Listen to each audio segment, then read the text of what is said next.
Ассаляму алейкум рахматуллахи ва баракатуху, дорогой брат. В первую очередь хотели бы, чтобы вы представились нашей аудитории, рассказали про себя, как вас зовут, чем занимаетесь, сколько лет, где живете. Поэтому можно, думаю, начать с этих вопросов. Дальше, иншаллах, по ходу я буду, иншаллах, задавать вопросы. Алейкум ассаламу рахматуллахи ва баракату. Мне 48 лет. По национальности я таджик. Живу в Екатеринбурге в данный момент. Семья у меня там. До сентября этого года занимался в строительном бизнесе в одной строительной компании крупной. Там специалист по иностранным гражданам. В этой компании где-то проработал 23 года где-то. Сейчас в данный момент развиваю свой бизнес. Это вообще связано с торговлей в основном.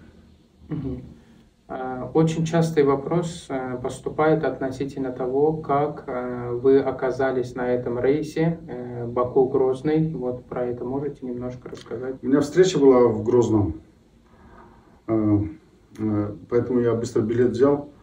Через Москву был билет, прямого с Екатеринбурга рейса не было, был через Москву билет, и там где-то в пути один день 11 часов, 12 часов, 8 часов, мне это не устроило. И вот один рейс был через Баку, и я в 8 часов утра должен был уже в Грозном быть.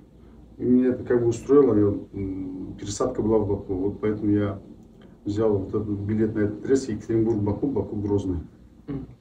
Многие вот писали то, что, не знаю, может просто разлетелась такая новость, да, то, что это были люди с Умры. Были ли действительно на борту люди, которые с Умры возвращались или на Умру летели? Такая новость была.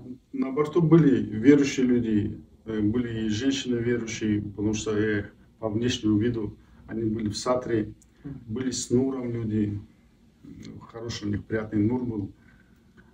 Я думаю, не знаю, они с Сумры, по одежде я бы не сказал, что они с Сумры возвращаются, но то, что они были нам братья и сестры, это 100%. Альхамдулилля. Примерно сколько часов полет должен был быть? Баку-Грозному там час 20, что ли, если мне память не изменяет. Полет должен был продлиться где-то час 20, да? Получается, изначально все было нормально, я так понимаю, да, как обычный полет. Вот в какой момент вы начали понимать, что вот уже вот что-то не так идет? Ну, я однократно в СМИ уже говорил, где-то вот после часа, где-то по моим убеждением, то, что мы где-то в районе Грозного, потому что около часа мы где-то уже пролетели, может даже час 20, я времени не засекал. Был хлопок, как я уже говорил, самолет чуть потрясло, и после этого уже как бы там суета вся вот это началась. Получается, он уже должен был, да, по времени уже примерно было понятно, что он должен был приземляться, правильно понимаю? Да. Вот этот хлопок, как бы он сильный был, очень... Ну да, он достаточно сильный был, достаточно таки услышал, но я услышал, Потом как самолет начал дергать? Самолет сразу изменился, он не стал никак, он быстро начал набирать высоту, я уже думал, что сейчас он развалится, что-то произошло, что именно я еще не знал. Да и сейчас, в принципе, не знаю, что там произошло. Специалисты должны как бы заключение сделать дальше по поводу этого. Но то, что он начал быстро набирать высоту, я думал, что что-то переклинило, может, что-то в связи с что-то там было. Ну, что-то какое-то нештатное произошло, как бы все напряглись. В салоне такая маленькая паника была. Он начал быстро набирать высоту. И потом стабилизировался, вроде начал, потом уже как бы самолет успокоился, как бы начал выравнивался и спокойно начал опять спускаться. Вот именно момент вот этой вот паники, да, когда уже, так скажем, вот эта суета началась. Вот это известное видео, которое вы сняли, да, вы произносили шахаду, вы восхваляли Всевышнего Аллаха Субханаху ва Тааля. Вот именно в этот момент о чем думали? Какие мысли вот вас посещали? После хлопка, после того, как я посмотрел, что самолет чуть потрясло его, там частично кислородные маски повыпадали, я думал, что сейчас самолет развалится. Первая мысль у меня была то, что я сейчас не успею покаяться, не успею помолиться. И у меня первая мысль была это сделать таяммум и успеть прочитать намаз, там хотя бы 2 раката. Вот, я вот так сильно переживал, что вот, я думаю, не успею даже там, чуть-чуть даже неправильно, можно сказать, таяммум же у нас надо бы до суда все это как там, а у меня такой возможности даже не было. Я думал даже, что я сейчас не успею, но сейчас самолет, думаю, развалится сейчас, герметизация произойдет. Я думаю, сейчас не успею, еще ремень, на мне было пальто, ремень пристегнут. Я это все это делал, как бы это чуть-чуть не поправил, я думаю, Всевышний меня простит, примет мои молитвы, которые там я читал. Вот первая мысль у меня только об этом была. А остальные все мысли я гнал, потому что если самолет сейчас что-то произойдет, вот от моей паники ничего не будет зависеть. У меня мысль была только вот сейчас как быстро начать приблизиться к Всевышнему, как бы начать с ним общаться. То есть у вас уже были мысли, то, что самолет уже в воздухе, да? Да, и первых после этого, как бы у меня думал, что сейчас самолет развалится, потому что там какая-то неестественная обстановка была. Когда был самолет, вы можете сами себе представить, самолет все спокойно, все тишина, а тут что-то, какой-то хлопок, и самолет быстро набирает высоту. Это как бы, если представить, вот, допустим, сели в машину и полный газ дали, там мотор все орет, типа того было. Самолет набирает высоту, я думаю, где-то что-то у него замкнуло, там что-то произошло, сейчас, думаю, самолет развалится. Там последние 30 минут, это были тяжелые минуты, потому что там уже было ясно, что мягко, тут если в середине была какая-то надежда, что самолет, ну сейчас в другое место сядем, все будет нормально, а вот последний отрезок времени, он был самый такой напряженный. И в салоне было напряжение, то, что самолет уже самолет не тот самолет был, который был раньше. И тогда уже понимали, что сейчас мягкой посадки 100% не будет жесткая посадка. Вот в этот момент, когда вы думали, да, об этом, что уже будет жесткая посадка, у вас уже были мысли о том, что больше есть вероятность того, что вы уже покинете этот мир? У меня изначально это вероятность. После хлопка я посмотрел, как набираю, у меня сразу этот самолет. Уже тогда мысли. Да, и уже тогда сейчас будет разгерметизация, и все будет внезапно, я думаю, внезапная смерть будет. Как у меня уже тогда вот эти мысли уже начали это как. Я хочу сказать о том, что вот то видео, которое было снято, да, где вы восхваляете Всевышнего Аллаха Субханаху ва Тааля, произносите шахаду, оно на самом деле было примером для многих мусульман, что делать, да, вот особенно вот в таких ситуациях, что человек, в какой бы ситуации он ни был, как говорит алейхиссаляту вассалям, пророк наш, он восхваляет Всевышнего Аллаха Субханаху ва Тааля. И вот когда я увидел это видео, следующее видео, где вы уже выходите из самолета, да, выжившим уже на земле, его еще не было, в сети его еще не было. И я думаю, что каждый мусульманин, верующий, как посланник Аллаха, алейхиссаляту вассалям, говорит, не уверует никто из вас до тех пор, то есть не будет его полноценной веры до тех пор, пока не будет желать своему брату того же, что и самому себе.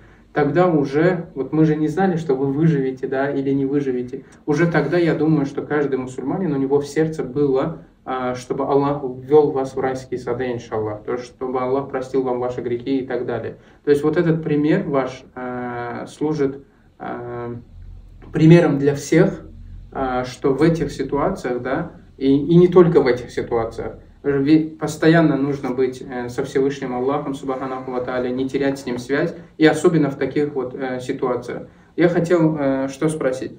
Помимо вас, на борту были люди, которые так же, как и вы, восхваляли Всевышнего, произносили шахаду, или они все-таки уже ушли полностью в панику?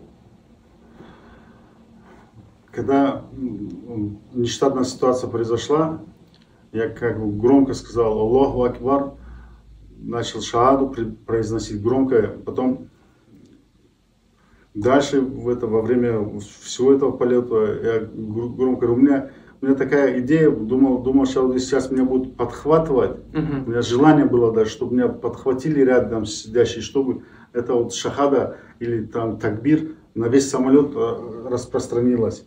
И рядом парень сидел, он улыбался, он не паниковал, когда я вот ему говорил это, он не паниковал, я бы не сказал, что у него прям, он наоборот на меня смотрел и улыбался. Потом, ну, того, что я хотел, этого не произошло.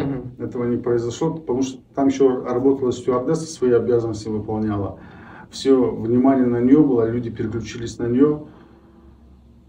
Ну, я думаю, по-любому там кто-то произносил. Потому что самолет длинный, я не мог всех увидеть. Кто-то, может, про себя говорил. По-любому там люди были, молились, наверное, и сердцем молились, и про себя молились. Это по-любому люди в таких ситуациях всегда прибегают к Всевышнему больше помощи. Это по-любому.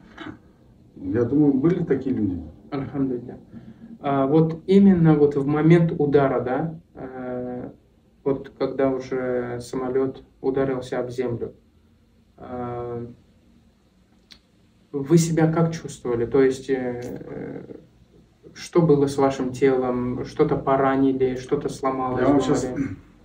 И в какой вы части самолета сидели, извиняюсь? Я сидел в хвосте, в 38-й, потом еще на 39-е место я пересел. Вот я говорю, как час 20. Вот я вот вначале помолился, успел. Я вот тогда, я помню, я Всевышнего попросил, чтобы он услышал мою молитву, может, он и тогда ту же молитву мою принял. А вот потом я уже как переключился на такбир, на шахаду, но где-то около, я как бы не переставая, спокойно сидел, говорил об этом. Вот когда вот последний отрезок, я уже начал думать, что сейчас будет приземление, удар, и как будет лучше встретить вот эту смерть.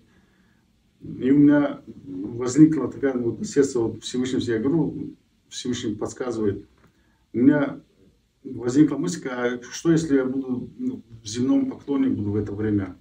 Потому что еще стюардесса дала команду, она уже буквально за несколько, там, за 20 минут она начала говорить, что будет жесткая посадка, надо будет ее будет голос, она даст березис команду, и надо будет руки вот так сделать и как бы прижаться к переднему сиденью.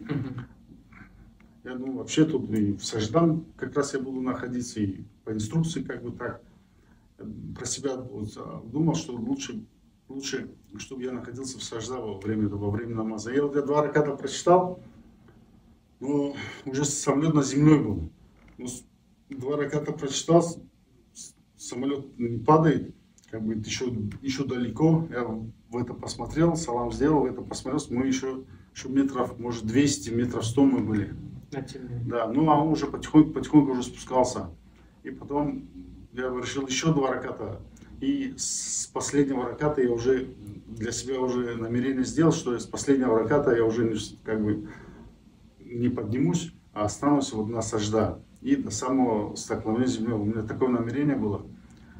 И вот это мне намерение удалось совершить. И вот в этом сажда вот так и мы ударили об землю.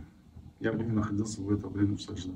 Все целые были. Получается, хвост весь целый хвостовая остался. часть, она меньше пострадала, да? Вам быстро удалось или время заняло вот покинуть?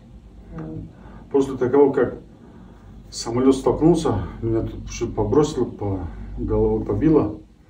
Ну, там какие-то секунды были, это быстро наступило. Там какие-то секунды, мне показалось, что там какие-то секунды. Я помню, вот как мне трясло, вспышку помню, огонь был. И все, тишина наступила. Тишина наступила. Я посмотрел, что я, альхамдулилля, жив, здоров, цел, невредим.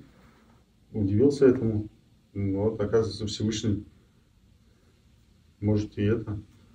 В таких ситуациях может человека в живых оставить. Хотя я вообще не надеялся, я думаю, все, уже значит судьба такая предписана, я уже смирился с этим. Это было для меня удивление.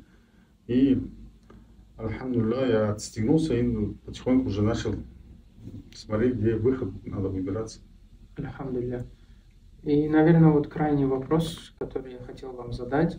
Есть ли то, что вот в вашей голове после этого случая поменялось? какие-то приоритеты, может, поменялись? Или Я жизнь идет так же? Я скажу, я бы не сказал, что я такой святой, это, такой весь порядочный парень. Нет, у меня куча грехов даже и больше и у кого-то может другого.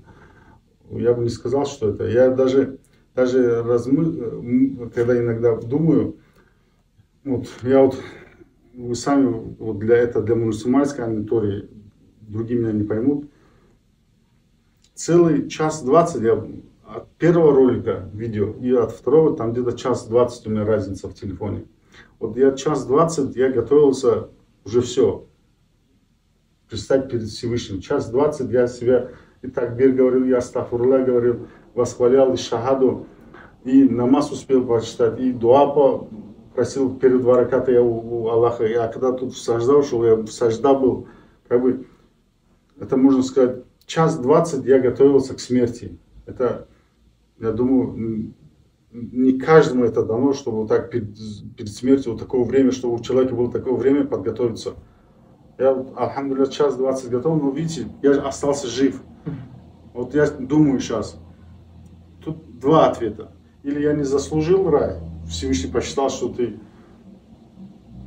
так легко можешь, как это так, раз должен врать, и это, так это все, хотя Всевышний милостный, милосердный, но это мое такое мнение. Или, ну да, может, мне это как-то Всевышний решил, вот ради моих детей, они у меня маленькие, решил, чтобы вот я все-таки с воспитанием своих детей посвятил воспитанию своих детей побольше, чтобы позанимался.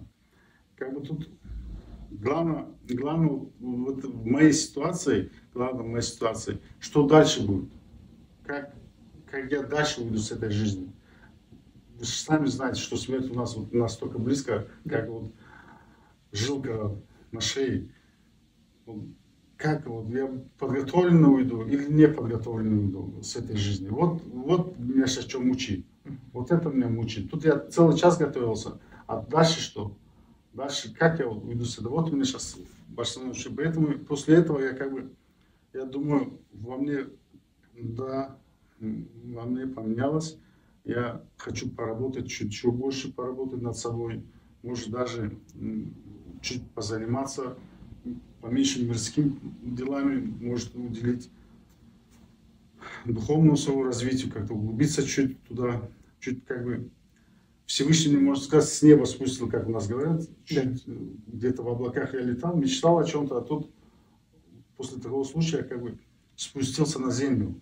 Вот сейчас на душе у меня уже, если там была погоня за мирским, там вот то сделал, надо все тут успеть, надо, там встреча, туда-сюда, как бы все вот эти мирские дела были. Сейчас у меня на душе абсолютно спокойствие, как бы охота чисто отдохнуть, чуть заниматься собой. Ну, из ваших слов все-таки чуть-чуть приоритеты они поменялись. То есть больше вы хотите уделять время этой религии, нежели мирскому, да?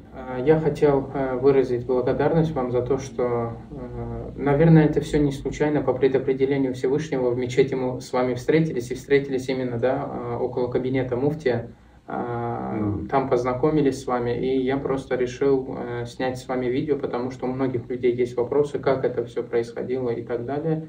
И хвала Всевышнему Аллаху Субханаху ва Тааля, что это случилось по предопределению Всевышнего, да, и у вас ваши приоритеты также поменялись, да, в лучшую сторону, что нужно больше приблизиться ко Всевышнему Аллаху и готовиться, потому что когда к пророку, алейхиссалату вассалям, подошли и спросили, когда судный день, посланник Аллаха, алейхиссалату вассалям, сказал, а что ты для него приготовил? Здесь важно не когда, а что ты приготовил. И действительно важно именно то, не когда мы уйдем, да, а вот с чем мы уйдем, да, как мы предстанем перед Всевышним Аллахом Субханаху ва Тааля.